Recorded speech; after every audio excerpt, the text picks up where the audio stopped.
Hey guys, tonight we're slip quietly down the misty edge of a fjord, where the waves slap soft against the longship hulls, and the air smells like sea salt and smoke. For a second, you might imagine yourself wrapped in itchy brown wool, a helmet weighing your head down, trudging across the rocks with nothing but grey on grey for comfort. But take another look. No, really. Look, there's a flicker of deep blue on that woman's apron, a saffron thread glinting at the hem of a man's tunic, and even a wild flash of emerald on a child's cap. This isn't the drab Viking world your textbooks warned you about. In fact, you probably won't survive this if you expect everything to be dull. There's more colour in these villages than half the medieval world, and you're about to see why. So before we drift any deeper, if this hushed little corner brings you even a flicker of calm, feel free to like the video and subscribe, but only if it feels right in your chest. Drop a comment with your location and what time it is there. I'd love to know where you're listening from. Now breathe slow, let the weight fall off your shoulders, and sink with me into tonight's slow unravelling of the past. Right here on Historian's Diary, you step off the longship, boots squelching into wet grass, and immediately catch the shouts and laughter of villagers unloading baskets and crates. The sun hangs low, and its rays catch on something unexpected. Fabric so richly dyed it could have been snatched from the court of a distant king. A woman with copper hair stands near a barrel, hands on hips, her apron dress dyed a deep, astonishing blue. The colour isn't royal by accident. Someone spent days gathering woad leaves, mashing and fermenting them, stirring up a stink strong enough to clear out half the livestock, just to coax that colour out. You half expect the woman to glow. She doesn't, but the blue does. And that's nearly as magical. Everywhere you turn, you see more of this subtle riot.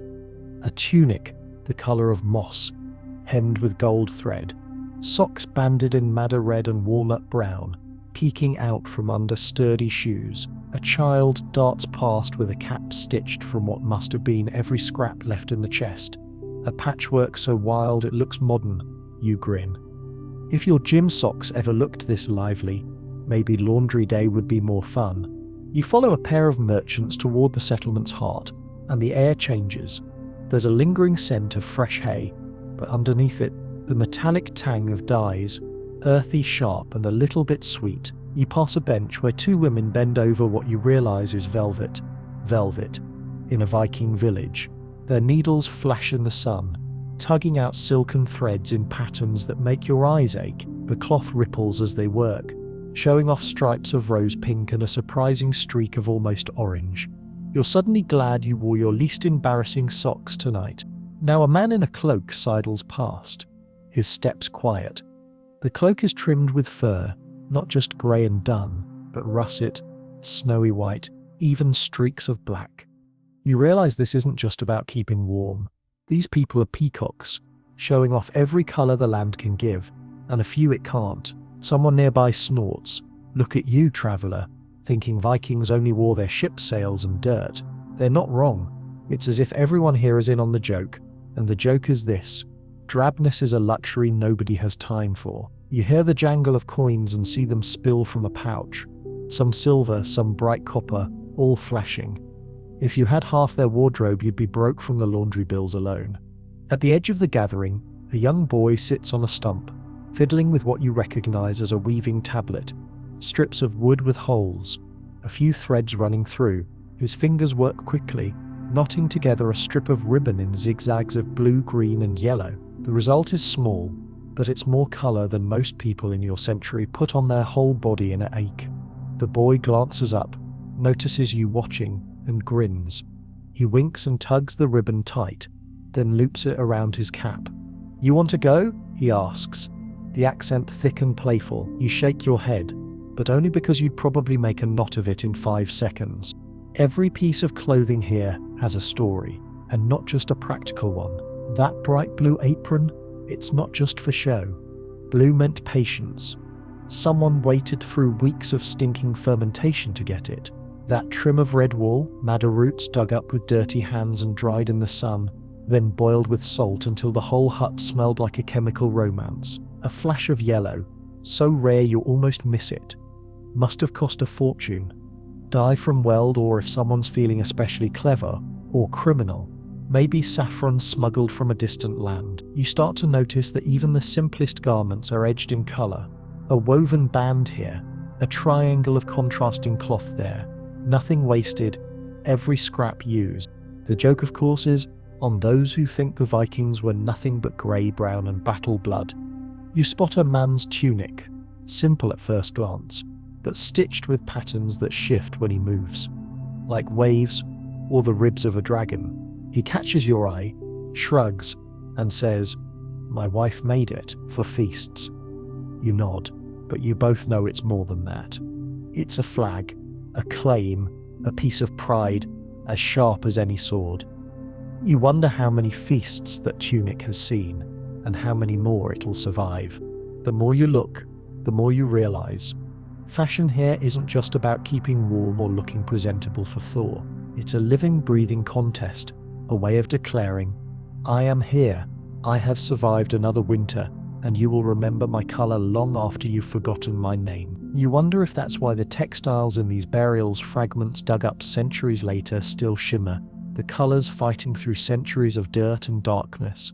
A thread of crimson, a fleck of blue, a scrap of gold-stitched linen, echoes of lives lived in full color, not half shade. Someone claps you on the back, nearly making you jump out of your boots. "Come on," they say. "The feast won't wait." You follow, letting the noise and color swallow you. At the longhouse door, a girl with painted cheeks holds out a garland of flowers, berries, and something you're pretty sure is an actual beetroot, braided into a crown. "You're not in the saga unless you wear color," she laughs, and sets it on your head. For a second, you forget the world outside, the firelight and the splash of dye on every sleeve. There's a moment, standing there in borrowed velvet and a beetroot crown, where you feel more alive than you have in years. The Vikings aren't here to haunt you. They're here to remind you to live in full color, no matter how many winters you face. You think about the world you'll return to.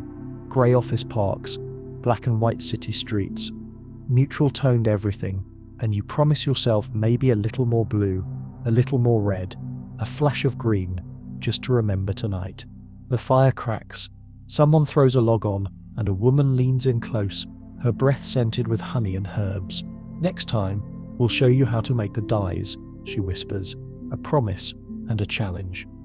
You nod, dizzy with the idea. Maybe you'll come back for that lesson, if you survive the colors this time.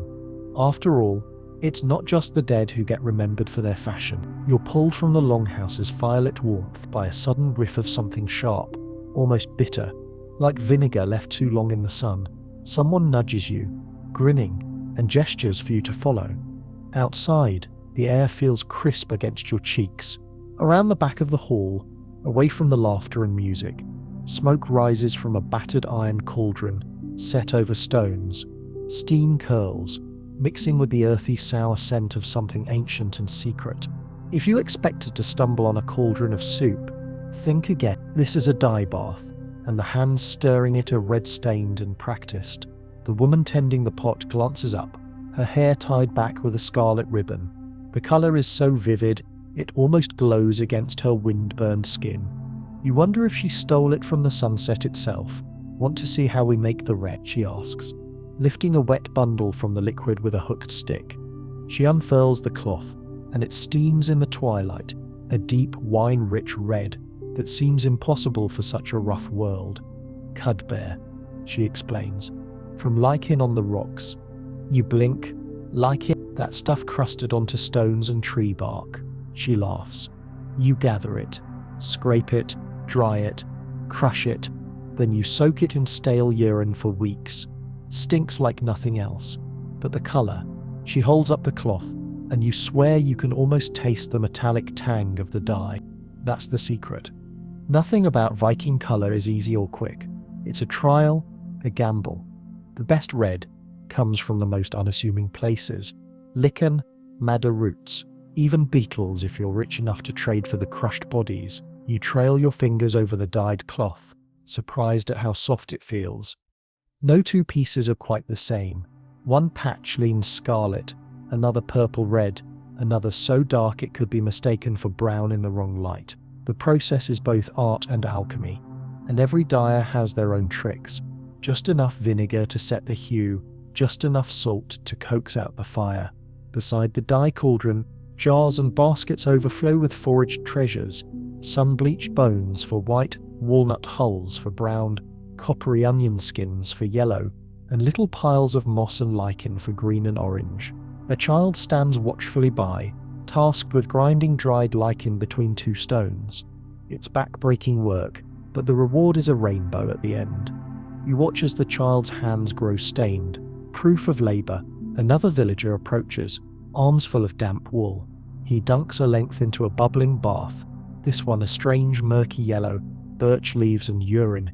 He says, matter of fact, let it sit, then rinse it in the river. Makes for a good, stubborn gold. He flashes a gap-toothed grin. Wear it and nobody mistakes you for a thrall. Status, you realise, isn't just about gold and silver. It's about colour. Those able to show off bold, clear hues, especially red and blue, stand a little taller at feasts and on market days. The evening drifts on, filled with the music of bubbling cauldrons and the slap of wet cloth against stone. You learn that the dye baths are a social space, half workshop, half gossip parlour. News travels on the steam, who's courting whom, whose sheep escaped again, whose cloak was eaten by moths. Laughter rises, as someone tells a story about a man whose tunic turned bright green by accident. The poor soul still hasn't lived it down. You only make that mistake once. Someone teases, unless you like looking like a pine tree. The joke ripples through the group, easy as breath. There's no shame in failure here, only stories. Some dyes fade fast, turning a proud red to embarrassed pink in the rain. Others surprise everyone, blooming brighter after a wash or two, as if the colour was shy at first. If you're clever, you can layer colours, dip a yellow cloth in a blue bath for a soft green, or add a touch of copper to deepen a red. Dyers experiment endlessly, guided by tradition and a streak of stubborn invention. You wonder if any of the villagers keep dye recipes secret, passing them down like treasure from mother to daughter, father to son. There are nods and knowing smiles. Of course they do. As the sun sets, dyeing work doesn't stop. If anything, it intensifies. Shadows lengthen, and lanterns glow. You watch as bundles of yarn are hoisted from the cauldrons, dripping colour back into the firelight. The yarns are hung from a rough wooden frame, colours shifting as they dry, ochre golds, moody purples, fierce madder reds, and blue so deep it could be mistaken for midnight itself. You imagine these colours woven into the fabric of daily life, on sails, banners, even burial robes. Then there are the accidents, splashes of dye on boots, hands, even a stray dog who wanders too close to the action. Someone sighs, that'll be a blue hound for the rest of the week. The children shriek with laughter. You find yourself laughing too, surprised by the warmth and mischief woven into the process. You spot a young woman dipping bundles of flax in a dye bath made from dandelion petals. It takes hundreds to get a decent colour, she says, her arms yellowed to the elbow. But it's worth it. Feels like wearing a little bit of summer all winter long. You can't argue with that. The villagers store their colours in small pouches and pots, mixing and blending as needed, trading scraps with neighbours for the right hue. Nothing is wasted. Not the dye, not the gossip, not the memory of colours past. A small boy, too little to help much, watches wide-eyed as his older sister dips a scrap of linen into the blood-red bath. When she hands it to him, the child presses it to his face and giggles. You wonder if, years from now, he'll remember this, as the moment he first fell in love with colour. As night deepens, the villagers carry their dyed bundles inside, spreading them on racks by the hearth. In the longhouse, the air is thick with steam and the rich, almost edible scent of fresh dye. You settle onto a bench, the heat seeping into your bones. Someone hands you a mug of hot mead, and you sip, savouring the honeyed warmth. Talk turns to colour again. Who managed to get the best red this year? Who bartered for a pinch of rare blue powder? Who's saving up for a length of foreign silk? Every colour, you realise, is a story, a triumph over drabness, a piece of distant lands, or the result of a season's foraging. Wear your colours, someone toasts, and remember where you came from. Laughter rises, mugs clink, and the stories spill on into the night. Lying back, you watch as the fire flickers across the dyed fabrics, shadows dancing in saffron, madder, and indigo. Outside, the moon glows pale.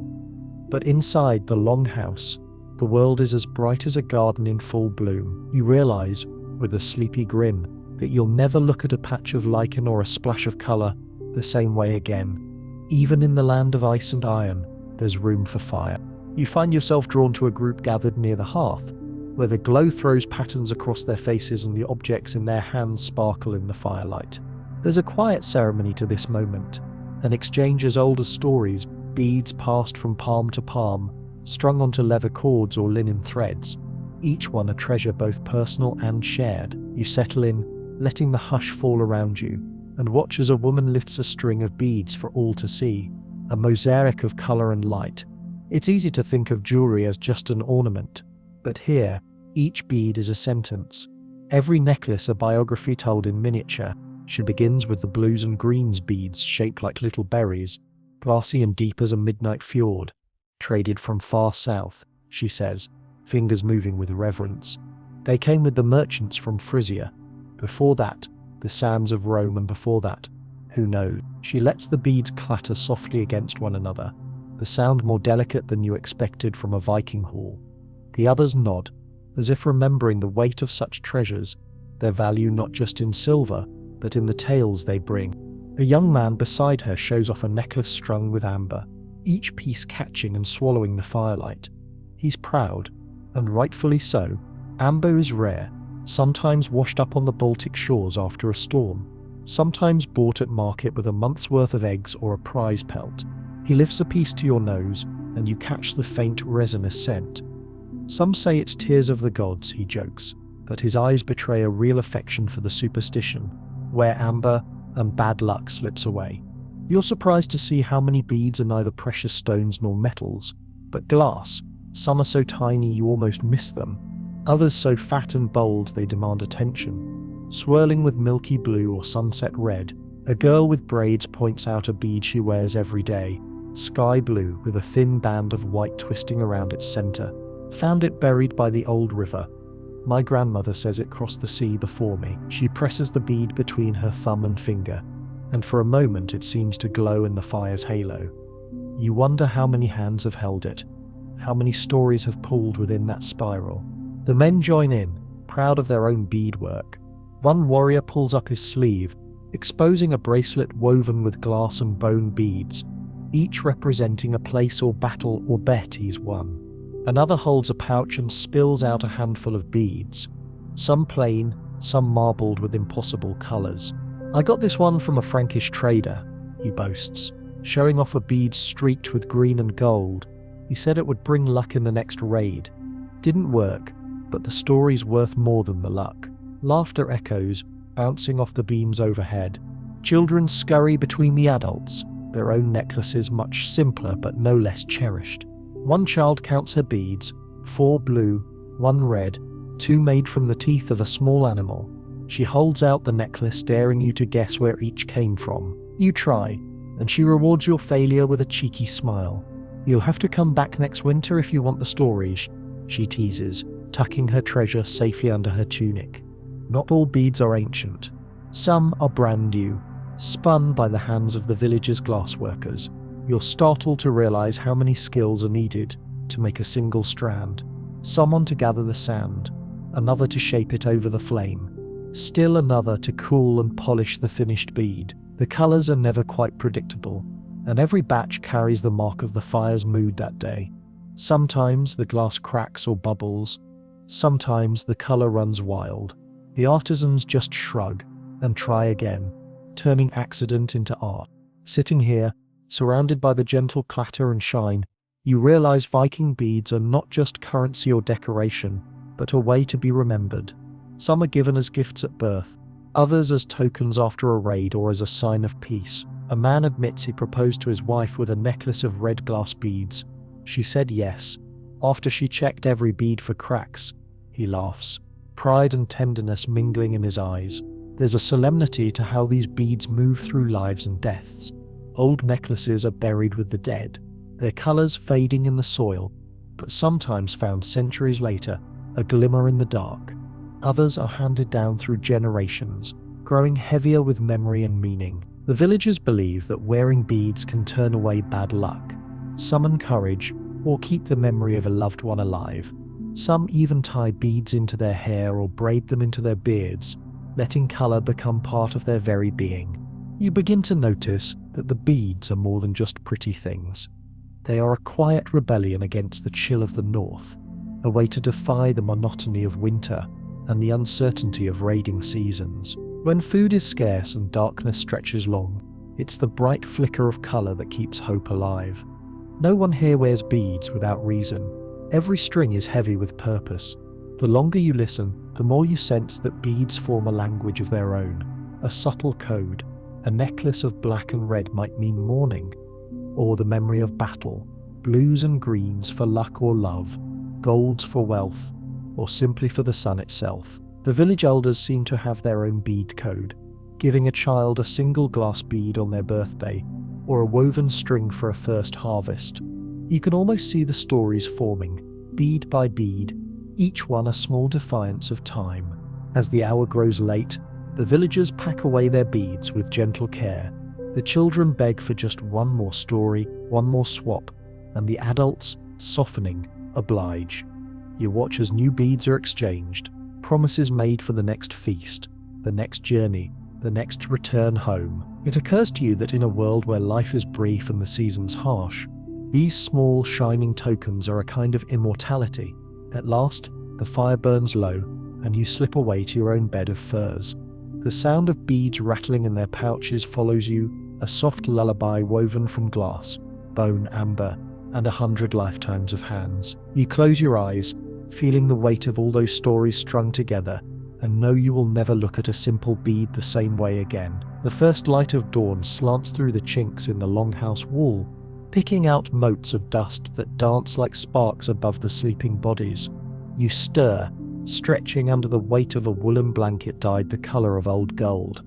One of the subtle luxuries of Viking life. Someone's already up, humming a tune as they kneel by the fire, tending a row of little clay pots lined up on the hearth.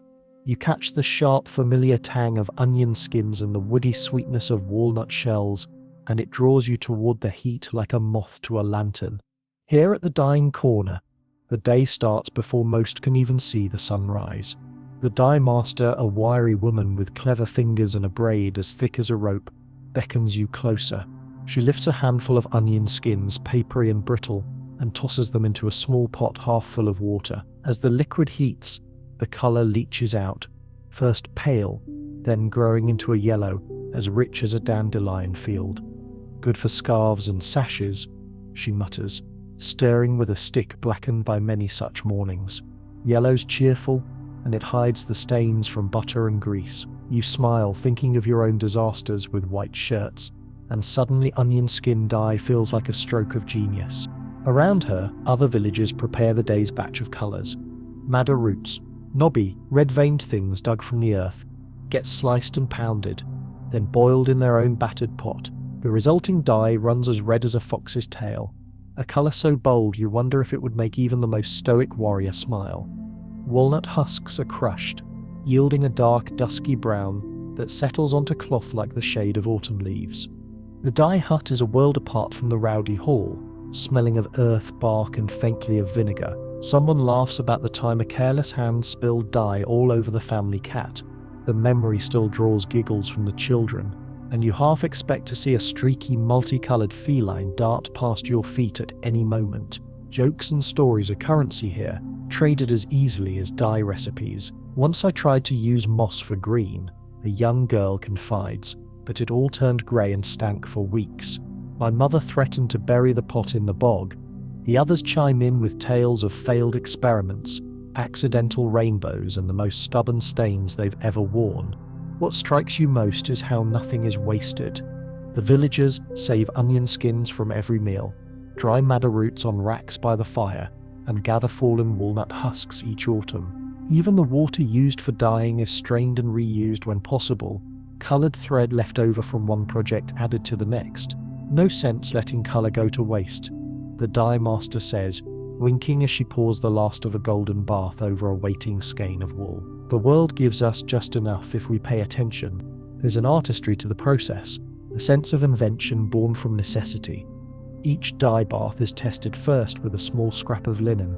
The cloth is dipped, swirled and held up to the light, everyone offering opinions on whether it's sun-bright or mud-dull. If it's not just right, someone adds more bark, a splash of vinegar, a pinch of salt. The colours shift and settle, and you realise that, in some ways, these villagers are like magicians, coaxing treasure out of the ordinary. The dye hut is full of life, murmured advice, laughter, even the occasional friendly argument about the best way to fix a fading colour. You watch as one woman, sleeves rolled to her elbows, pulls a length of cloth from a walnut dye bath, then dunks it into a pot of onion dye. The result is an earthy gold that changes shade with every turn in the light. Layering colours is the secret, she confides. You never know what you'll get, but sometimes it's better than anything you planned. On the far side of the hut, a boy grinds dried weld flowers into a powdery yellow. Saffron's too dear for most of us, he shrugs. But weld works if you're patient. He sneezes as the dust rises, and you can't help but laugh along with the others. Saffron does appear in Viking dye pots now and then, but only for the wealthiest. Its bright yellow a sign of both luxury and distant trade. For most, weld and dandelion do the trick, filling cloaks and caps with the warmth of summer even on the coldest days. You notice too how everyone seems to have a favourite colour. One woman prefers the deep red of madder for her sashes and ribbons, while her husband boasts a cloak streaked with brown and green, like the woods in autumn. The children clamour for whatever is brightest. Patchwork tunics and caps a riot of colour, sometimes mismatched, always joyful. It isn't only the dyes that come from the land, the fixatives are local too. We use vinegar for red, salt for blue, sometimes stale urine for the really stubborn ones. Someone confides, wrinkling her nose. You try not to look too alarmed, but the group laughs. You'll never smell the same after a day here, they tease. Still, the result is worth it. Cloth that holds its colour through countless washings, as vivid years later as the day it left the dye bath. By mid-morning, the dye hut is ablaze with colour yellows and reds, hanging from beams, browns and greens spread on racks, blue still soaking in a lichen bath by the window. The villagers compare swatches, plan new projects, and barter for the next batch of dye plants. You realise how central this place is to the villagers' life. Not just a workshop, but a heart of creativity, gossip and pride. Someone hands you a small scrap of linen, newly dyed in onion gold. A token, she says, for your first morning in the dye hut. You tie it around your wrist, its colour bright against your skin. It feels like a little piece of sunlight to carry with you, a memory of warmth and laughter and invention. As the day wears on, the hut quiets, the dye pots emptying, the last skeins hung to dry. You step outside into the blinding morning light, blinking as the colours around you seem even more vivid than before. Every tunic, every sash, every ribbon is a testament to patience, resourcefulness and a stubborn refusal to live in grey. You glance back at the dye hut, smoke curling from its chimney, and know that even in a world of iron and ice, the Vikings found a way to paint their lives with every shade the earth could offer. You walk away, sunlight glinting off the yellow scrap at your wrist, a secret smile tugging at your lips, knowing that from now on, you'll never look at an onion or a walnut the same way again. You duck under a low awning, escaping a sudden sprinkle of rain, and find yourself beside a group of elders gathered near the longhouse door. They're seated on benches, their cloaks draped about their shoulders, and one glance tells you immediately who here commands respect. A woman in a deep violet tunic, the edges trimmed with a faint shimmer that looks almost too precious for such a stormy day. The other villagers cast furtive, half-envious looks her way. In the Viking world, purple is more than just a colour. It's a kind of magic, and a sign of power. She catches you looking and smiles, her eyes keen and knowing. You've never seen a Viking in purple before, she teases, smoothing her sleeve. Not many have. You admit you haven't, and she laughs, the sound soft but with an undercurrent of pride. Took half a year's silver to get the dye, and another month to convince the trader it was real. Her hands, though worn and strong, rest gently on the fabric, careful not to crush the precious thread. Purple, true, lasting purple is so rare that it can turn even the most practical Viking into a bit of a show-off. You watch as others approach, some wearing the faintest hints of violet on their cuffs, or a single patch on a collar. The dye is costly, difficult to make, and even harder to trade for. Most purple dyes in the Viking world come from lichen or imported sources. Sometimes a pinch of indigo mixed with madder, sometimes something even rarer, bought at ruinous prices from foreign merchants who guard their secrets closely. A man leans in, lowering his voice. There's a story about a Jarl who paid for a wedding cloak in purple with a necklace of gold and a promise of 3 cows. The cows ran away, but the cloak stayed. The group chuckles, amused at the image of the mighty bested by their own livestock. You think about what it would mean to wear that color in a world where every shade is hard-won. Violet isn't just fashion, it's a signal of wealth, of connections, of the willingness to risk and bargain. The stories swirl around you, tales of raids on distant shores where a lucky hand found bolts of purple silk in a Frankish storeroom, or of a trader who brought a pot of dye from far-off lands, only to guard it like a dragon hoarding treasure. You can almost picture it, fierce Viking raiders pausing in their plundering to debate which color would look best at the next feast. Even here, in the rain, the violet stands out. The woman with the purple tunic is approached by a child, his eyes wide with curiosity. "Does it feel different?" he asks, tugging gently at her sleeve. She laughs, running her hand over the fabric, no softer than any other wool. "But it makes people look twice." She winks at you. "Sometimes that's all you need." You turn to see another elder wearing a sleeve banded with faded violet, the color more a memory now than a boast. "This was my mother's," he says quietly. "Passed down for luck." He touches the worn band, a shadow of its former glory, but treasured all the same. You realize how color isn't just about the present, it's about inheritance, about carrying forward a legacy stitched into every thread. The conversation turns to how people have faked purple over the years. Some boiled woad and madder together, hoping for a miracle. One man says, shaking his head, "Just gets you brown, no matter how many prayers you say." The group laughs. There are jokes about the time someone tried to claim they'd found a secret lichen that would turn anything violet, usually ending with ruined tunics and a lot of teasing at the next feast. You slip into the shelter of the longhouse, the rain drumming softly on the roof, and notice how the conversation about purple continues even as chores resume. A young woman braids her hair, slipping a single purple thread through her plait. "Borrowed from my aunt," she confesses with a grin, "and I'm not giving it back." Across the room, someone polishes a brooch inlaid with what might once have been a patch of purple silk, now faded, but still proud. Someone brings out a chest, carefully opening it to reveal treasures traded or saved over many years. A silk scarf the color of bruised grapes, a scrap of velvet from a distant city, a handful of beads in deep indigo and violet. Each item is handled with reverence, the stories that come with them just as precious as the colors themselves. You learn that purple has been used in wedding clothes, burial shrouds, and for the rare child named for an ancestor who once wore it in glory. The color is woven into the village's memories, marking moments of pride and joy.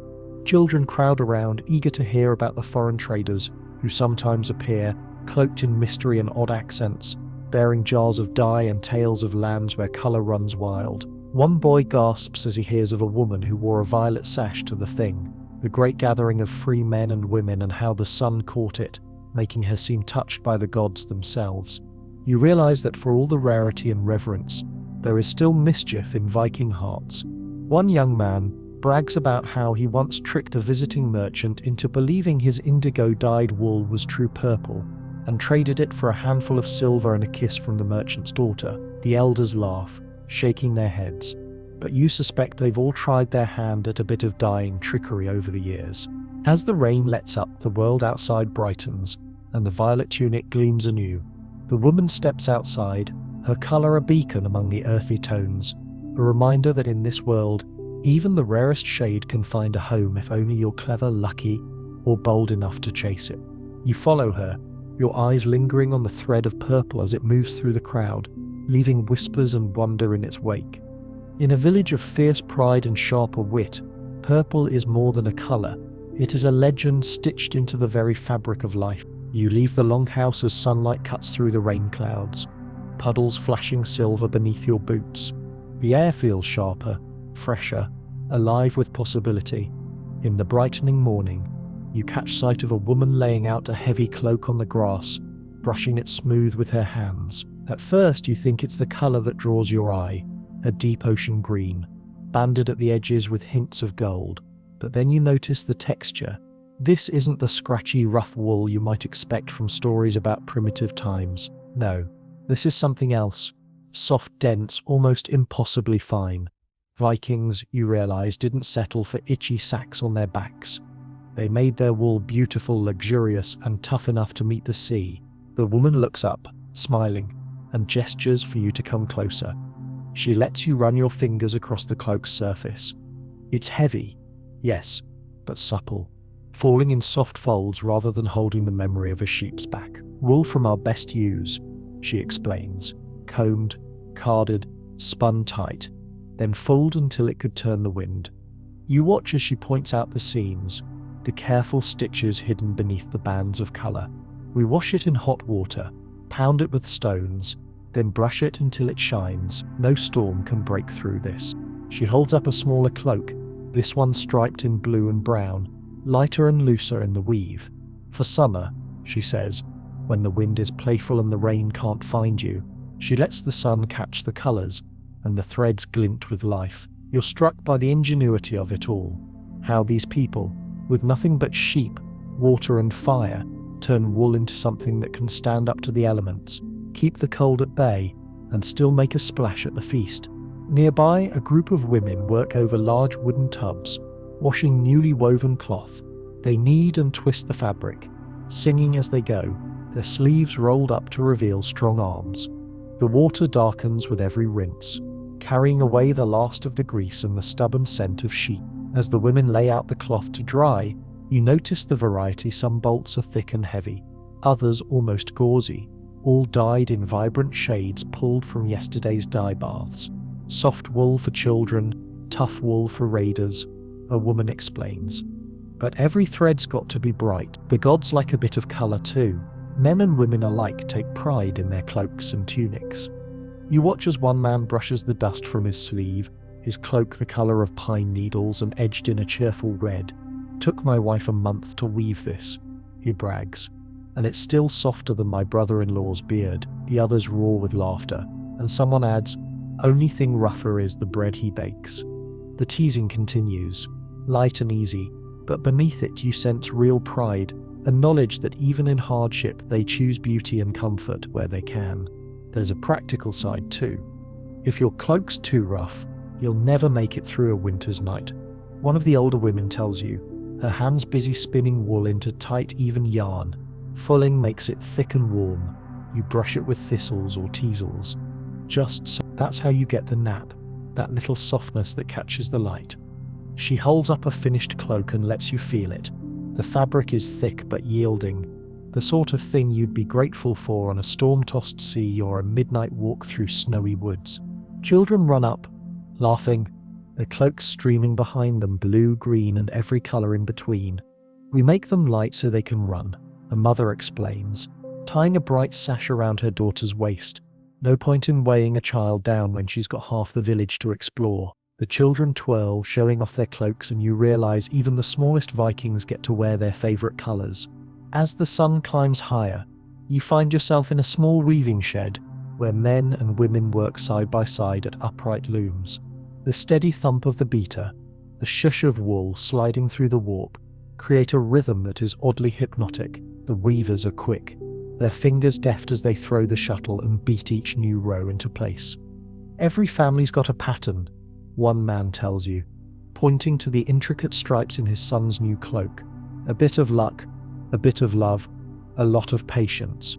A woman shows you how to spin, drawing wool out in long, thin strands, twisting it tight with a spindle. You try your hand at it, only to produce a lumpy mess that draws gentle laughter from the group. "Don't worry," she says kindly. "First time's always like that, but you keep going, and one day your thread will sing." She shows you how to ply the threads together, making them strong enough to last through years of storms and daily wear. Later, you sit with a group of elders, their cloaks wrapped tight, and listen as they reminisce about favourite garments. The red cloak that saw me through 2 winters, the blue tunic I wore the year the fjord froze over. The stories are full of warmth, a quiet celebration of survival and the joy of wrapping oneself in something both useful and beautiful. You realise, looking around, that every cloak and tunic is a collaboration between sheep and shepherd, spinner and dyer, weaver and wearer. Nothing here is simple or accidental. Every colour, every softness, every strength is hard-won, the result of patience and generations of learning. Someone pulls a scrap of old cloth from a chest, faded now but still holding traces of its original green and gold. "This belonged to my grandmother," she says, her voice soft. "Passed down and patched 100 times. Still warmer than anything new." She runs her fingers over the worn surface, pride shining in her eyes. The others nod, each lost in their own memories of garments loved and lost, of winters endured, of colour brightening the darkest days. As the evening draws near, the village gathers again by the fire, cloaks pulled tight against the cooling air.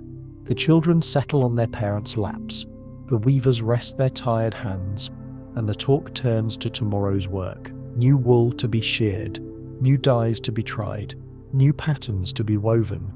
The promise of comfort and beauty made fresh with every dawn. You wrap yourself in a borrowed cloak, feeling its weight and warmth, and realize you'll never look at a woolen garment the same way again. The Vikings knew that life could be harsh, but they met it with skill, ingenuity and a splash of color, turning every day into something worth wrapping yourself in. The fire crackles as night falls, its light bouncing off the figures gathered in a close-knit circle. Someone pokes at the embers, coaxing out new flames, and you catch a sudden flash from across the hall, a shimmer quick and mesmerizing, like sunlight trapped in cloth. You blink and realize what you're seeing. Gold threads, tiny but brilliant, woven right into the fabric of a cloak draped over a woman's shoulders. The gold glints with every movement, a subtle luxury in the flickering light. She notices your gaze and grins, shaking the fringe so the metallic threads wink again. "Embroidered for my wedding feast," she says with the kind of pride that can't be faked. "Had to trade a year's worth of cheese to the smith for the wire." Around the circle, others nod and laugh. If colour is precious in this world, gold is on another level entirely, a way to outshine even the sun on the day you most want to be remembered. You're drawn to a group of women who sit side by side, their hands busy with needles and thread. They work with a patience that only comes from years of practice, pulling not just coloured wool, but fine, gleaming metal through the cloth. One has a needle threaded with thin gold wire, another with silver. The patterns they create, knotwork, swirling dragons, the shape of birds and beasts glimmer softly against fields of green, blue and deepest red. For the gods to notice you, your cloak needs to sparkle. Someone jokes, but there's truth behind the laughter. In the flicker of the fire, the embroidery seems almost alive. The process is painstaking. You watch as gold thread, softer than you'd expect but stubbornly slippery, is couched onto the wool, pinned in place with tiny stitches of coloured silk. "You can't pull it through, or it'll break," explains an older woman, squinting at her work. "Have to lay it on top, like a river, and stitch it down tight." Her fingers are nimble, her movements sure, and you realise this is as much art as craft. The men aren't left out. You spot a young warrior, his cloak fastened at the shoulder with a brooch shaped like a serpent. The edges of the cloak shimmer faintly silver wire, wound into the hem in a pattern that catches the light with every turn. "Had to win 3 wrestling matches for this," he says, not without a trace of pride. "Worth every bruise." Children gather, wide-eyed, to watch the gold and silver being worked. One asks if he can wear such a cloak when he grows up. His mother ruffles his hair. If you can trade for it, or win it, or make it yourself, there's a lesson in that. A sense that nothing in this world is simply handed to you, not even beauty. Gold thread, like every colour and every treasure, must be earned. You hear stories of gold work that's gone to the grave, cloaks and shrouds so lavish they were meant to impress the gods themselves. They say the old queen wore a robe with gold at the cuffs and collar, buried with her to keep her warm on the journey to Valhalla. A shiver runs through the group, half in awe, half in longing. The thread that gleams tonight is a link to both ancestors and the divine. The embroidery isn't only for show. My father says a cloak with gold in the hem scares away bad luck. A girl whispers, and maybe jealous eyes? Others agree. A bit of brightness can make you feel braver, more protected, like carrying a piece of sunlight against the cold. There's quiet reverence in the way they handle their work, but also laughter. Someone tells of a man whose wife embroidered his cloak so heavily with gold that he complained it was like wearing a roof on his shoulders. Better to be weighed down by gold than sorrow, she retorted, and nobody could argue with that. The hours slip by as you watch the gold and silver take shape in the low firelight. Occasionally, someone holds up their work for approval. A pattern admired, a stitch corrected. The men boast about the gifts they've given or won. Gold thread for my bride, silver wire for my son's naming day, a brooch for my mother when the frost broke. Each thread is a memory, a promise, a challenge. You learn that gold embroidery isn't just for weddings or feasts, but for war too. Wear it under your armor, a man says with a sly grin, and maybe the gods will notice you and steer the blade away. There are knowing looks, a murmur of agreement. In a world where luck is as precious as silver, any advantage is worth chasing. The fire burns low. Someone stands, shaking out her finished cloak so the gold catches the last of the light. There's a hush, a moment where everyone simply watches, admiring the result of so many hours, so much careful labor, for feast, for battle, for memory. The woman says quietly, "Let it shine." As you wrap yourself in your own plain cloak, you're struck by the meaning of these threads, each one a spark against the dark, a promise that beauty and courage can live side by side. You understand now why the Vikings would go to such lengths to bring a glimmer of gold to even the stormiest night. And in the hush that follows, you promise yourself, you'll remember this shimmer long after the fire has faded and the stories have been told. The morning brings a brisk wind off the sea, fluttering banners over the roofs and setting a dozen cloaks to dancing as the villagers gather for the arrival of the traders. You find yourself caught in the current, swept along to the edge of the market square, where excitement buzzes like bees over spilled mead. Today, something rare is rumored to have arrived, a bolt of silk from far away, smooth as water, colored like the inside of a shell. Even among Vikings whose days are full of practicalities, the whisper of silk can turn heads and empty purses.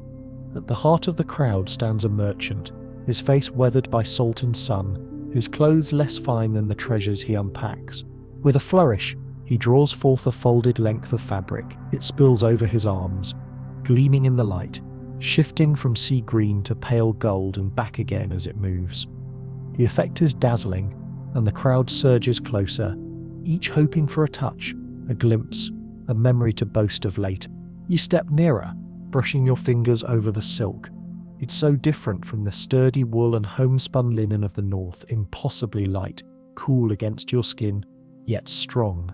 Someone beside you gasps, "By Odin's beard, that's the finest thing I've seen since my wedding day." A woman reaches for her purse and there's a ripple of laughter. Whoever gets a scrap of silk today will be telling the story for years. The merchant grins, knowing the value of what he holds.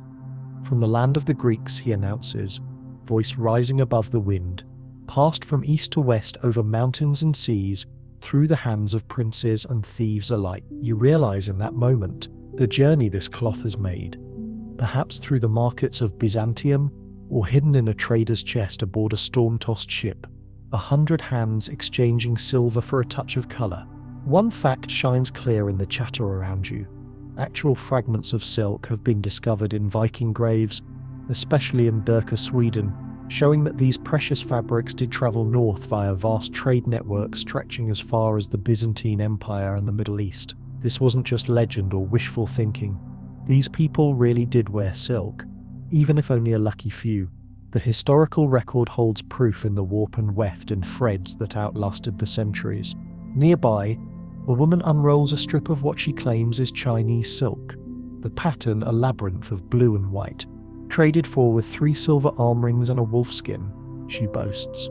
I'll cut a square for my daughter's wedding dress. Another merchant reveals a bundle of embroidered silk bands, edged in tiny pearls, each piece a talisman of far-off lands. The crowd oohs and ahs, their eyes wide, imaginations even wider.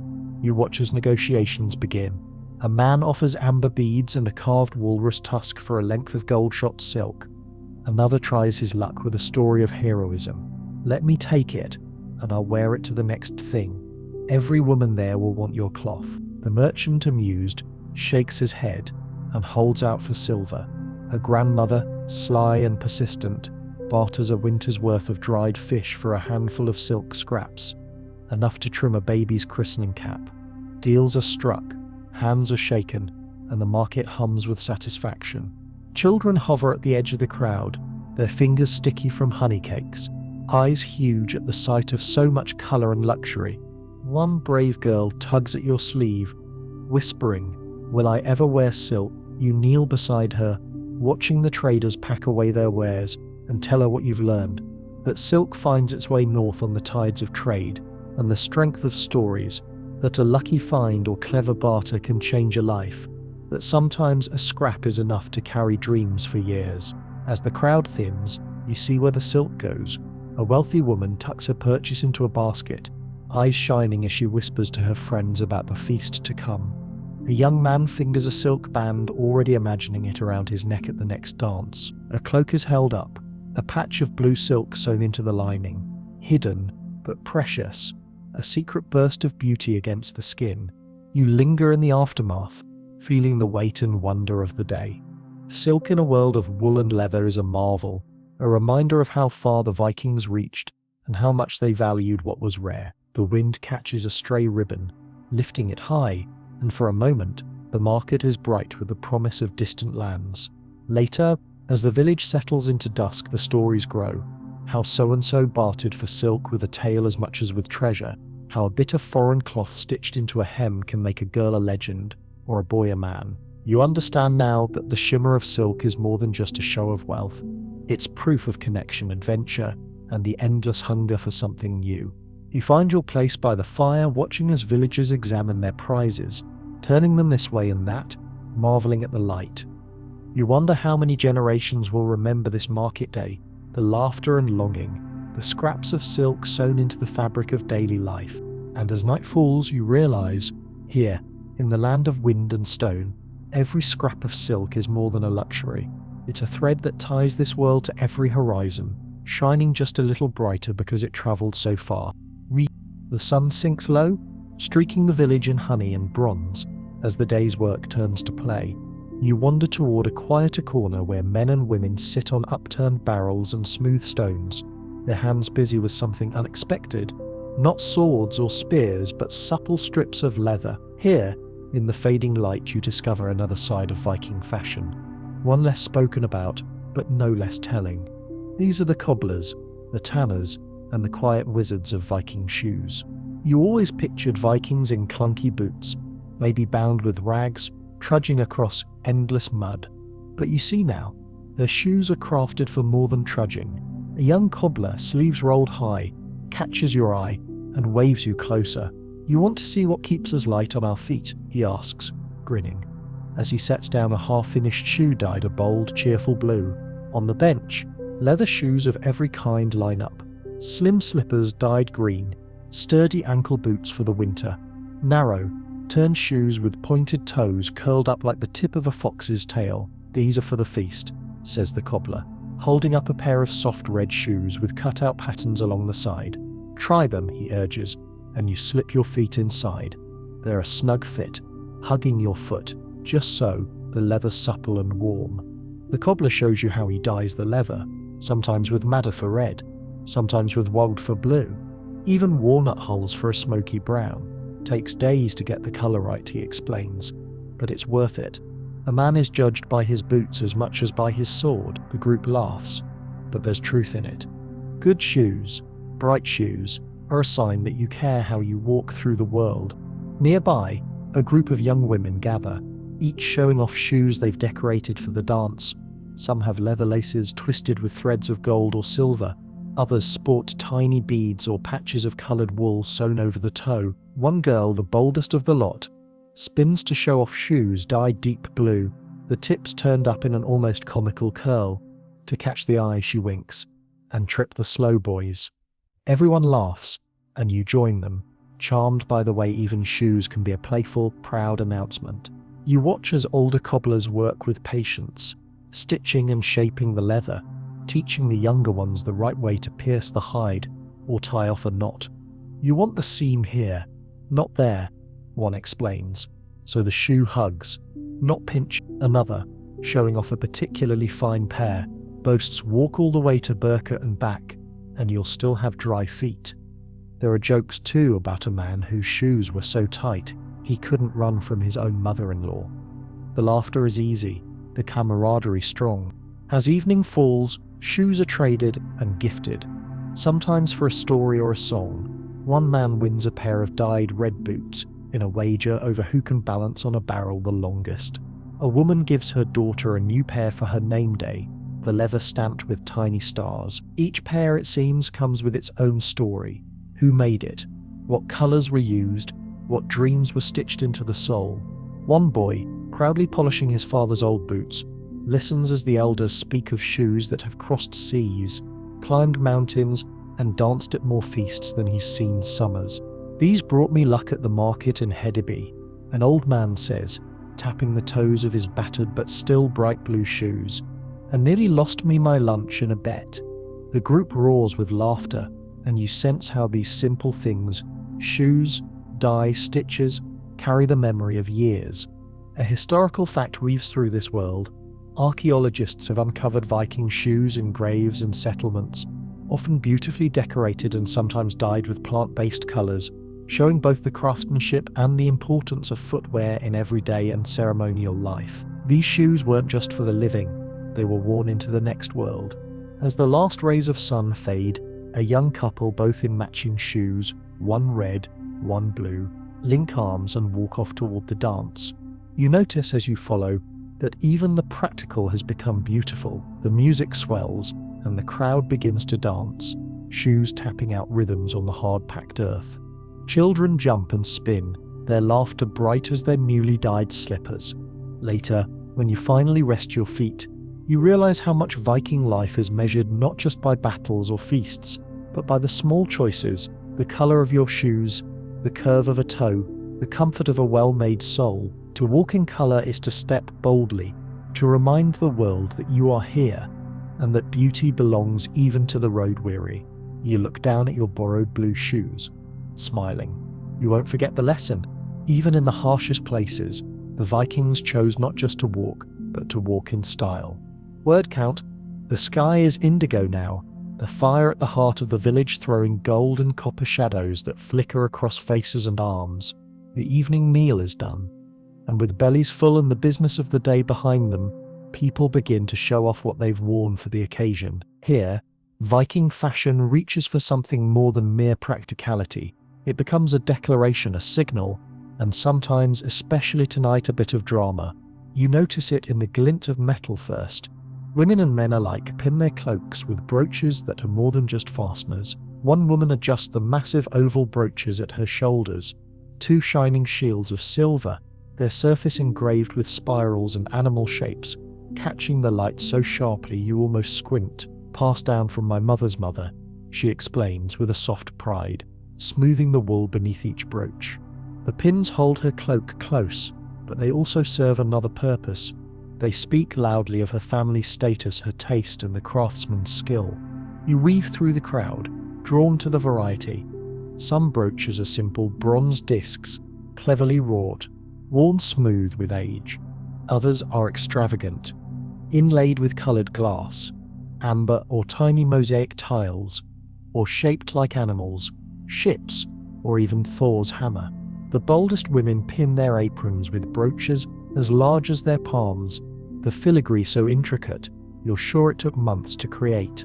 Not all of us can afford silver or gold, says one woman, but a good brooch is worth more than a dozen plain pins. She gestures to her cloak, pinned with a dragon-shaped brooch of polished bone, the eye set with a fragment of red glass. You spot a group of men comparing cloak pins, a subtle, playful rivalry. One boasts a brooch shaped like a longship, the prow curling up in a proud spiral, while another's is a snarling wolf's head. Mine will scare the cold away, he jokes. The others laugh, but everyone pauses to admire a younger man's brooch, a crescent of bronze, set with tiny glass beads that shimmer blue and green. Got that at a market in Dublin, he brags. Traded 3 lengths of dyed wool for it. Best bargain I ever made, unless you count marrying Hild here. His wife rolls her eyes, but her smile says he's probably right. The children, not to be left out, sport their own pins, smaller, lighter, often made of wood or bone, sometimes strung with beads.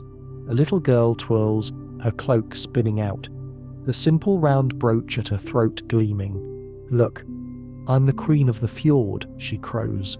And the adults cheer her on, for tonight everyone is royalty in their own fashion. As the music starts, you watch as people mingle and parade.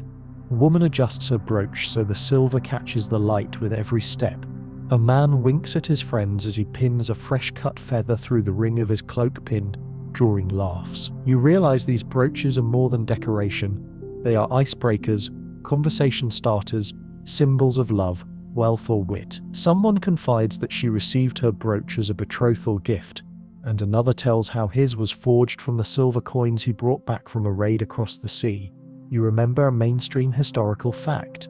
Viking women were famous for wearing paired oval brooches, sometimes called tortoise brooches, at the shoulders to fasten their apron dresses, a style found in graves across Scandinavia. The form and decoration of these brooches changed from region to region, and some are so intricate that even today, archaeologists marvel at their craftsmanship. The evening wears on, and the firelight makes every piece of metal shine brighter. You hear stories of brooches lost and found. One woman remembers her grandmother retrieving a silver brooch from the ashes of a burned longhouse. Another man claims to have found his while digging a new field. Each tale is met with knowing nods, and sometimes a wink. Funny how often treasure turns up just where you least expect it. A gentle hush falls as an elder stands and lifts her brooch high, the glass and metal gleaming in the firelight. For luck, for love, for all our days to come, she says, and the crowd echoes her words. The brooch is raised in a sparkling salute. As you look around, you realize that in the Viking world, no one wears their story on their sleeve. They wear it at their throat, pinned in place for all to see. And as the music swells and the dancing begins, you promise yourself you'll remember the boldness of these brooches, the way a simple pin can hold the weight of memory, pride, and belonging. The air grows thick with the smells of celebration mead, roasted meat, and something sweeter, almost floral, weaving through the room.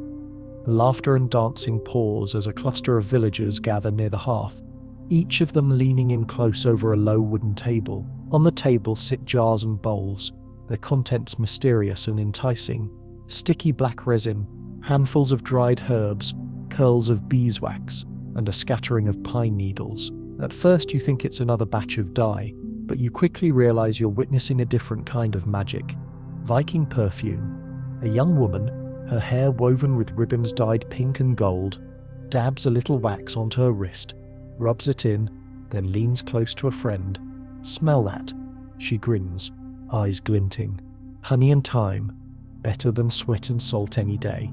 The group bursts into laughter. You watch as she carefully blends the beeswax with the resin, pine tar, thick and pungent, then stirs in a few drops of oil pressed from wild herbs. It masks the smoke after a night by the fire, she says, offering you a sample. You take a tentative sniff, expecting the worst, but instead find yourself caught by a scent both sweet and sharp, wild as the northern woods at dawn. It's not just women who join in. A broad-shouldered man crushes juniper berries in his palm, mixing the juice with melted wax and a little honey. Keeps the lice away, he claims, though the twinkle in his eye suggests he cares as much about impressing the girls as about any real threat. Another adds crushed birch leaves, explaining that the smell reminds her of home, the woods behind her family's farm. For a moment the conversation grows quieter, everyone lost in memories conjured by a single scent. You realize that in a world without soaps and modern perfume, smell matters. After weeks at sea or long days in the fields, a whiff of something fresh pine, honey, or wild mint becomes a little luxury, a comfort, and sometimes a necessity. You watch as people pass tiny pots of balm, sharing recipes and advice. If you want to impress at the thing, use more beeswax, one man advises. If you're after a wife, try sweet clover and a touch of mead. The group roars with laughter, trading jabs and teasing each other about their secret concoctions. A mother shows her daughter how to press dried rose petals into warm wax, the resulting balm tinted a delicate pink and smelling like a garden in high summer. For feasts and festivals, she explains, dabbing a bit behind her ear, you never know who you might meet. The daughter giggles, copying the gesture, her cheeks flushed with pride. Even the smallest children clamour for a taste of the balms, holding out grubby hands and then sniffing their wrists with delight. The room fills with competing scents, a chaos of wild herbs and warm sweetness, and you realize this is more than just hygiene. It's a game, an art, even a kind of protection. Some say pine tar keeps away evil spirits. Others claim that honey is lucky if worn to a wedding. Old women compare notes on which herbs keep away the winter blues, and young men boast of making their own balms, trading tips and jokes along the way. You recall a historical fact. Archaeologists have found traces of pine tar and beeswax in Viking graves, suggesting that these people valued scent for ritual, daily comfort, and even the afterlife. The traces of aromatic balms speak to a culture where smell, like colour and song, was woven into life and memory. As the night grows later, the mood turns dreamy. The air, heavy with perfume, seems almost magical. Someone passes a pot of balm made from meadowsweet and apple leaves, claiming it brings good luck and sweet dreams. Another shares a secret family recipe, my grandmother's, never written down, a spicy blend of clover and mugwort, sharp enough to jolt you awake after even the longest night. The villagers begin to share stories tied to scent, the memory of a mother's hands, warm with beeswax, the pine and honey of a first feast, the perfume worn by a bride on her wedding day. The power of scent, you realize, is in its ability to call up the past, to soften the edges of hardship, to remind everyone of beauty and comfort, even in the wildest winter. As the embers in the hearth settle into a gentle glow, you rest your head and breathe deep. The scents of pine, honey, and herbs linger on the air, each one a reminder that even in a world of storms and shadows, the Vikings found ways to make life sweeter, brighter, and more memorable. You know you'll carry these scents in your mind for a long, long time.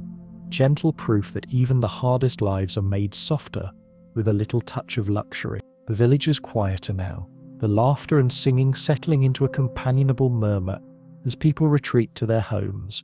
Only a few embers glow at the heart of the longhouse, and it's here, in this twilight hush, that you discover another side of Viking self-expression, one that walks the line between vanity, ritual, and sheer creative energy. You sit with a group gathered around a small mirror of polished bronze, watching as they braid, twist, and dye their hair and beards with the same attention they gave their cloaks and tunics.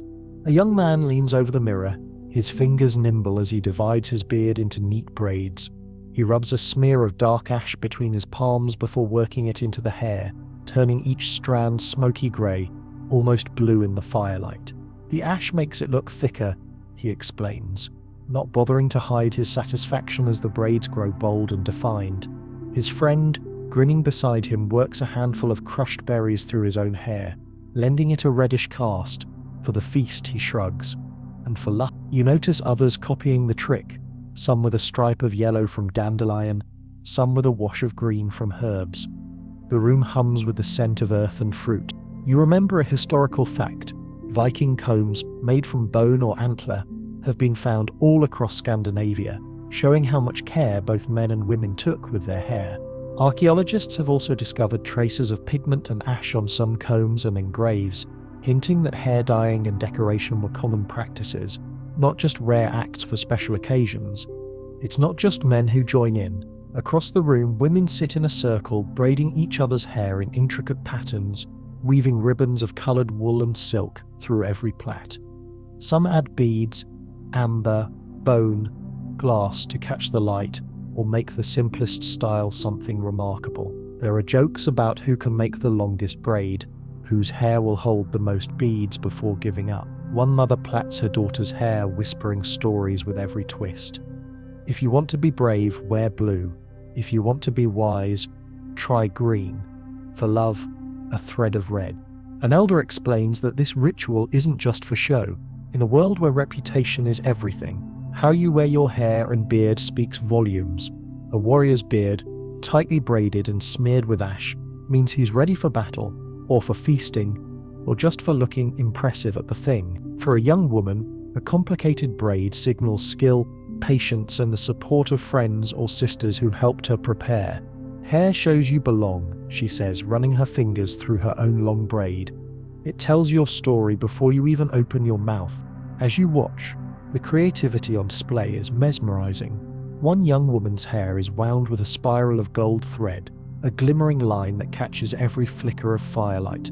A man tucks wildflowers into his beard, grinning at the approving nods from around the circle. The boldest experiment with color, mixing whatever they can find. Charcoal for black, nettle juice for green, even boiled walnut for a warm brown. Someone laughs. If you can't find the color you want, you make it yourself. The mood is light as someone tells a story about a man who got his beard tangled in his brooch mid-feast, or the time a girl's braid was so tightly woven it took 2 days to undo. There are contests: who can braid the fastest, who can make the smallest, neatest plaits. Laughter erupts as a boy turns up with his hair spiked straight up, dyed green with a concoction of herbs and a bit too much enthusiasm. Children try their hands at simple styles, braiding each other's hair and tying on scraps of ribbon. There are mishaps, of course, and not too tight, a bead that escapes and rolls into the rushes, but each mistake becomes another story to tell. Tomorrow, someone says, we'll all start fresh. The rain will wash out the berry dye, but tonight, we're whoever we want to be. By the time everyone is finished, the longhouse has become a gallery of self-expression. Braids thick and thin, beards dyed and dusted, hair pinned with shells and beads, each person their own work of art.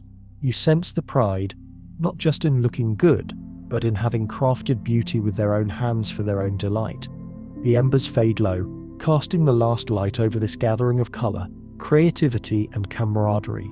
You lean back, breathing in the mingled scents of fruit, ash, and herbs, realizing that for the Vikings, style was never just about what you wore, it was about transformation. A small, everyday magic, spun from nothing but patience, imagination, and a world full of color.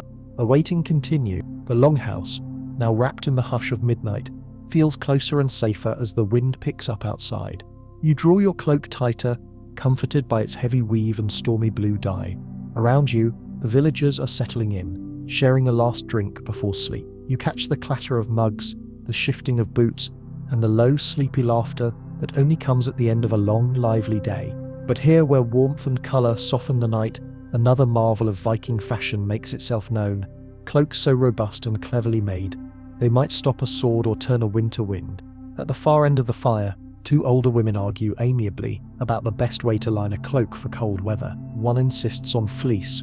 The thicker the better, pile it up, and you'll never feel the north wind, while the other praises woven goat hair, prized for its water resistance and stubborn durability. They tug their cloaks tight, demonstrating, and you notice how the layers fall.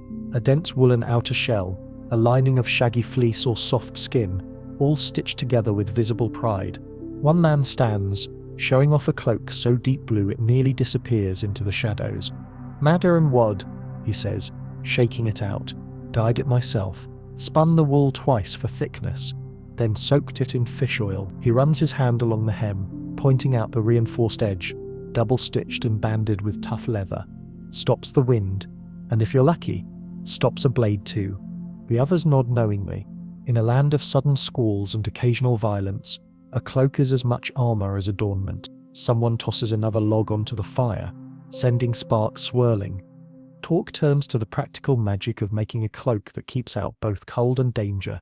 A heavy weave traps the heat, a weaver explains, holding up a sample. If you full the wool, beat it, and soak it until it felts, you get a cloak that's almost waterproof. She shows you a trick. Pour a little water on the surface, watch it bead and roll away. The group oohs and ahs impressed, though someone jokes, "Just don't go swimming in it, unless you want to sink." Another shares a story from her childhood, how she slept under her father's old cloak on the coldest nights, the lanolin still thick in the wool, the colour faded but the warmth never failing. "We patch them, line them, pass them down. A good cloak is never lost," she says, pulling hers closer around her shoulders. A man at her side nods. "Mine's got a scar from a sword at the thing. Didn't cut through, just left a mark. Saved me a world of pain, and now it's a story I wear every winter." As the villagers compare their cloaks, you learn another trick: layering. Some wear two, sometimes three, each one a little lighter or heavier, dyed in complementary colours. If you have to run, drop the outer and keep moving. Someone laughs, demonstrating with a swirl. The children get into the act, wrapping themselves in spare cloaks and pretending to be kings, warriors, or wolves. Each new arrangement draws applause, especially when a particularly bold boy manages to wrap himself in so many layers he can barely walk. You hear a historical fact whispered among the stories. Archaeological finds from Viking-age graves reveal fragments of cloaks with densely woven wool, sometimes lined with fur or fleece, and occasionally dyed in rich colours, evidence that even the most practical garments were made to last and to stand out. These fragments, sometimes just a scrap of blue or red, speak across the centuries of a people who dressed for both survival and splendour. A group gathers by the door, testing their cloaks against the cold draft that slips through the cracks. One man boasts that his lined with rabbit fur and trimmed in madder red, held up through a week's journey in the snow. Another points to the leather patches on her hem, sewn where the fabric wore thin from years of use. "Nothing wasted," she says. "Even a hole is just a chance to add more colour." The cloak, it becomes clear, is more than just a blanket or shield. It's a canvas for creativity, a marker of wealth and skill, and a memory bank for the years it's carried someone through storms, feasts, and journeys. You notice how even the plainest cloak is given a flash of personality: a band of gold thread, a tassel, a bead, or a patch of different colour, where a rip was mended. The talk drifts to famous cloaks, one that belonged to a chieftain, its hem weighted with tiny bronze bells, another said to be so big it could shelter 3 men from a rainstorm. There are stories of lost cloaks found years later, their colours faded, but the memories sharp, and of cloaks given as gifts to mark the most important moments: a new baby, a wedding, a victorious return. Finally, as the fire dies to a red glow, the villagers wrap themselves in their cloaks, some lying down on benches or furs, others still swapping stories as sleep steals over them. The last thing you see before closing your eyes is a swirl of blue and gold, the shimmer of wool and leather, the hint of fleece at a collar. You realize that in this world a good cloak is more than protection. It's the story of a life, worn every day, and handed on to those who will someday spin their own yarns. You burrow into your borrowed cloak, warm and safe, and find yourself thinking, maybe the best kind of armour isn't made of iron or steel, but of patience, skill, and a world painted bright against the darkness. Before dawn, when most of the village still slumbers and only the pale blue light slips under the longhouse door, you hear the quiet shuffle of little feet. Curiosity draws you out from your blankets, and you find the children already up, gathered around a low table strewn with bits of fabric, beads, and half-finished tunics. Their hands are quick and clever, even at this early hour, and their laughter rings clear as the springtime brook. You watch as a girl threads her needle with a strand of plant-dyed yarn, its colour a wild, leafy green that looks as if it was plucked straight from the meadows, from nettle and birch leaves, she says with a shy smile, holding the tunic up for you to admire. The stitches may be uneven, but the pride is unmistakable. A boy beside her is bent over a cap, pulling through a bold strip of red. "Madder root," he explains, "like my father's feast tunic. If I finish, I get to wear it when the traders come." There's a hum of energy as older children help the younger ones sort through scraps. Sunshine yellow, faded blue, the earthy brown of walnut hulls. One girl ties on a necklace of glass beads, the colours mismatched but joyful. "It's my lucky charm," she says, and the others nod as if it's obvious. Another patches a tear in her brother's sleeve with a triangle of saffron cloth, bright and defiant against the old linen. You sense that here, every child is an artist, and every garment a work in progress. The mothers, Rising to start the day's chores, pause to check stitches and offer gentle encouragement. Add another bead here, one suggests, or try a double knot like this. The children listen carefully, eager to learn the old tricks. For a moment, you see the generations overlap. Mothers passing on wisdom, daughters and sons eager to prove themselves, and the warmth of family woven into every piece. It strikes you that, for all their rough and tumble play, Viking children were rarely left to dress in drab cast-offs. Instead, the villagers make sure that even the smallest have colour to wear. A splash of green, a band of purple, a necklace bright as a rainbow. Old tunics are unpicked and resewn. Scraps are hoarded through winter, and dye pots are kept simmering, ready to turn plain cloth into something memorable. You hear a story about the village's youngest, a toddler whose tunic was once white but is now a wild patchwork of leftover dyes. She spilled every dye pot before she ever wore a shoe, her mother jokes, holding up the much-mended garment. But see, she always smiles in colour. The others laugh and the girl beams with pride, tugging at her beaded necklace. Even on feast days, children parade their colours with as much pride as any adult. One group bursts outside, racing through the morning dew, their tunics flaring in every hue. The smallest trailing behind sports a crooked cap patched with stripes of blue and gold, but he runs all the same, triumphant as any hero in a saga. As you join the children, they pull you into their games, insisting you help choose which beads to add or what scrap might look best as a sash. Their decisions are made quickly, cheerfully, with the absolute certainty that beauty belongs to everyone, not just to those who can pay for rare dyes or imported cloth. You recall a mainstream historical fact. Archaeologists have discovered Viking children's clothing that was often brightly coloured and decorated with beads or simple embroidery, showing that even the youngest members of society took part in the shared joy of fashion and self-expression. As the sun rises, the longhouse comes alive with light and laughter. Parents come to collect their children, praising the work and tying off loose threads. Some of the clothes will be worn today, others saved for a special feast, but all are cherished, proof of small hands and big dreams. You leave the children to their creativity, a warm ache in your chest. In a world so often marked by hardship, you've seen how even the youngest Vikings are wrapped in colour and love, every garment a sign that hope and joy are stitched into the very fabric of their lives. Morning spreads slowly through the village, washing everything in a gentle pearly light. You rise quietly and wander outside, the dew cool on your boots, drawn to a far edge of the settlement where the grass grows tall around the ancient graves. Here, amid the mounds and markers, the memory of Viking fashion lingers, not just in the living, but in what the dead chose to take with them. A group of villagers moves slowly through the burial field, carrying armfuls of wildflowers, scraps of dyed cloth and a basket filled with old, shining brooches. You fall in step, hushed by the reverence in their faces. Today, they honor the ancestors, not just the famous warriors or the long-remembered chieftains, but all those whose names are mostly lost. The children scatter petals and colored threads over the earth, each gesture a promise that no life and no color will be forgotten. The morning sun picks out flashes of crimson and gold from the burial gifts. At one grave, someone lays a length of blue-dyed wool, its color soft but still clear, even after many seasons. For my grandmother, a woman says, smoothing the cloth, who always wore blue on feast days. At another, a man kneels and presses a fragment of red embroidery into the soil, fingers lingering. My father's, he says. He said red kept away the darkness. As the rituals unfold, you notice how much care goes into these tokens. An amber bead on a child's grave, a silver brooch at the foot of a mother's, a cap stitched with every colour of the rainbow for a brother lost at sea.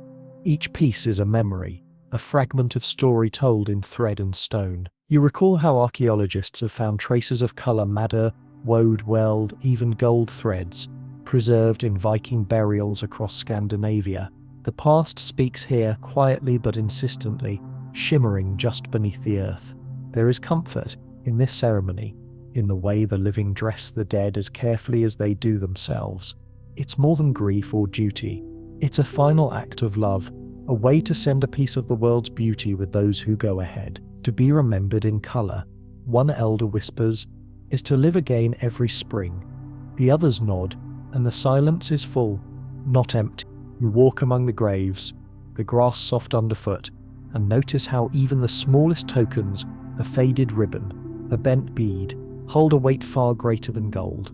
These remnants whisper of laughter, of feasts and festivals, of children running in bright patchwork, of hands dye-stained and clever. The Vikings, you realize, understood that life is not measured only by struggle or survival, but by the color you carry and the beauty you leave behind.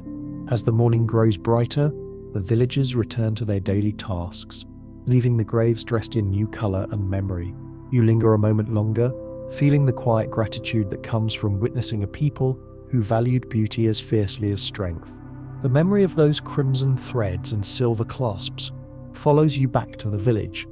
You know now, the story of Viking fashion isn't just one of practicality or pride, it's a living legacy, passed from hand to hand, woven into every feast and farewell, every scrap of dyed wool and every shining bead left behind. The fire dwindles to gentle embers, shadows curling softly across the walls. The village has grown silent, save for the faint rustle of wool and the sigh of sleep. In this hush you wrap yourself in the memory of colour blue as the morning sea, gold as meadow flowers, red as a glowing hearth. Every thread and bead is a story, patiently woven, lovingly worn. Outside, the northern sky deepens, stars peering through the dark, the air calm and sweet with the scents of pine and honey. You breathe slowly, letting the weight of history settle lightly over your shoulders. The wind carries with it the distant echo of laughter, the clink of brooches, the promise that beauty and courage can outlast the fiercest winter. Let your mind drift on these gentle details, the swish of cloaks, the shimmer of gold thread, the softness of a child's patched cap. Picture each garment as a small act of rebellion against the dark, each colour a memory meant to outshine the shadows. You are safe here, wrapped in warmth and story, the past glowing quietly around you. The world slows, the weight of worry easing, the simple comfort of belonging settling deep. Breathe out, long and slow. You are exactly where you need to be. The past fades softly, leaving only peace. Sleep well, dream bright.